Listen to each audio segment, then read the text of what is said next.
Шоқан Уәлиханов атындағы номер 2 жалпы білім беретін коммуналдық мемлекеттік мекемесінде 18 қыркүйек күні кәсіптік бағдар беру педагогы Қошкелдиева Фариза 8 А сыныбына сауалнама алынды.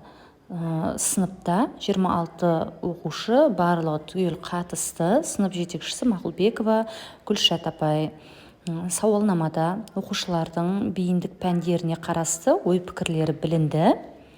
Және де болашақта таңдайтын мамандықтары туралы сұрақтар қойылып, жауап алынды. Және де қызығатын мамандықтары туралы да ойларын бөлісті. Жалпы сауалнама жан-жақты қарастырылды. Осы сауалнаманың мәліметіне байланысты шәкірттерді қоғамдық жаратылыс бағыты бойынша бөлуге болады. Және де таңдап жатқан мамандықтарына қай пән аса бір қажет екені осы сауалнама арқылы шешілетін болады. 8 А сыныбы өте барлығына белсенді шәкірттер бар.